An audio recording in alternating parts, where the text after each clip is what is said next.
we're all consumers. That is, we all in our economic system have to go out every day and buy some or a lot of food, clothing, shelter, entertainment, transportation, all the things of life. Consumerism is when we give them more importance than what they kind of ought to have because they're one of many different activities we do besides consuming and buying things. And if we focus too much on them, if we overdo it, that's what we mean by consumerism. Let me explain it another way. It's an identity for many people. It's become the thing they focus on in their lives. It's why they go to work every day to get the money so they can be consumers.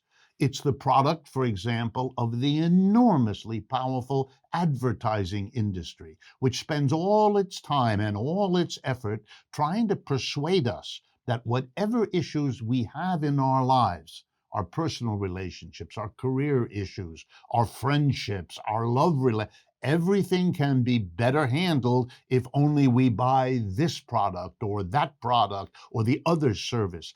This is making us overly focused on consumption. And there's nothing innocent going on here. For example, until the Second World War here in the United States, working people were more apt to define themselves, to think about themselves as workers, not as consumers.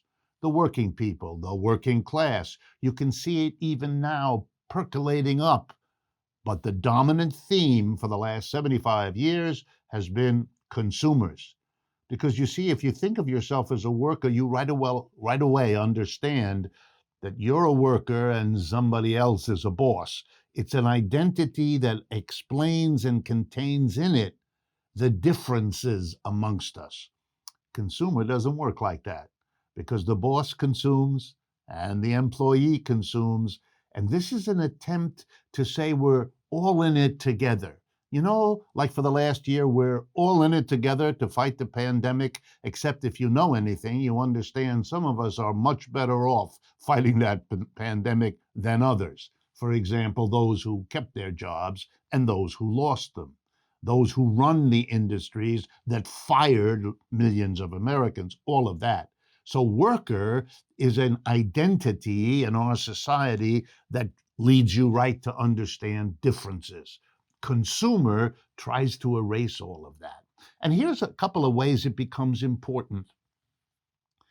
If you think of yourself primarily as a consumer, then the thing that interests you most, for example, when you have a struggle on the job, is getting more money because that can allow you to consume more.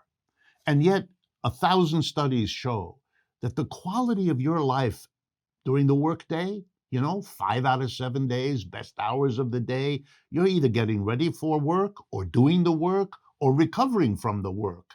So the quality of that time, how it impacts your personality, your mental health, your physical health, is at least as important as what you're buying and consuming.